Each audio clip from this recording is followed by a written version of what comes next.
বহুল আলোচিত সমালোচিত রাজনীতিবিদ ঢাকা ৭ আসনের সাবেক সংসদ সদস্য হাজী মোহাম্মদ সেলিমকে রাজধানীর বংশাল থেকে আটক করা হয়েছে। রোববার দিবাগত রাতে তিনি আইন শৃঙ্খলা বাহিনীর হাতে আটক হয়েছেন। বিষয়টি নিশ্চিত করেছেন তার এক কর্মচারী। ঢাকা মহানগর গোয়েন্দা পুলিশের একটি সূত্র বিষয়টি নিশ্চিত করে জানিয়েছে, হাজী সেলিমকে আটক করা হয়েছে। তার বিরুদ্ধে একাধিক মামলা রয়েছে। ডিবি সূত্রে আরও জানা যায়, কোনো এক মামলায় গ্রেফতার দেখিয়ে তাকে আদালতে সোপর্দ করা হবে। এর আগে কোটা সংস্কার আন্দোলনের সময় রাস্তায় শিক্ষার্থীদের তোপের মুখে পড়েছিলেন হাজী সেলিম। সরকার পতনের পর একদম গা ঢাকা দিয়েছিলেন তিনি, তবে আইন শৃঙ্খলা রক্ষাকারী বাহিনীর হাত থেকে শেষ পর্যন্ত বাঁচতে পারলেন না তিনি। এর আগে অবৈধ সম্পদ অর্জনের অভিযোগে দুর্নীতি দমন কমিশনের মামলায় 2008 সালে 13 বছরের সাজা হয় তার। পরবর্তীতে 2022 সালে এই সাজা কমিয়ে 10 বছর করে হাইকোর্ট।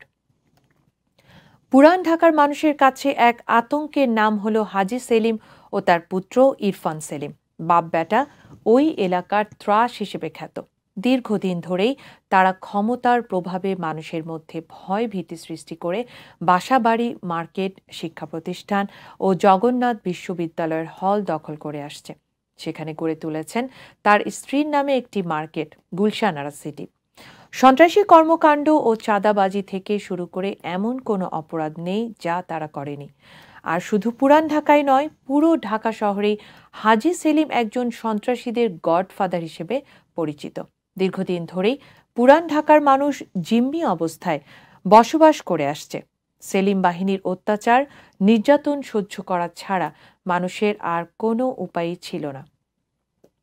শেখ হাসিনা, ওবায়দুল কাদের আর শেখ ফজলি নূর তাপসের আশ্রয়ে পুরান ঢাকায় ত্রাসের রাজত্ব গড়ে তোলেন সেলিম পরিবার। কয়েক বছর আগে নৌবাহিনীর এক কর্মকর্তাকে মারধরের পর গ্রেফতার হয় ইরফান সেলিম। তার বাসায় অভিযানে গিয়ে মাদক অস্ত্রসহ আরও অবৈধ জিনিসপত্র উদ্ধার করে র্যাব। এমনকি তার বাসায় টর্চার সেলও রয়েছে, যেখানে সাধারণ মানুষকে ধরে নিয়ে নির্যাতন করা হতো।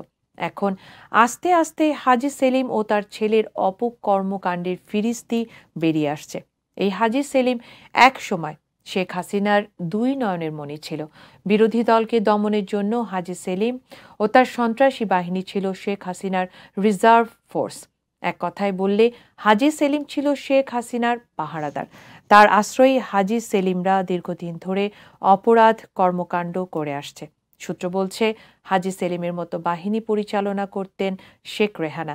শুধু টর্চার সেল নয়, বাংলাদেশে গুমের নেপথ্যেও রয়েছে সেলিম পরিবার।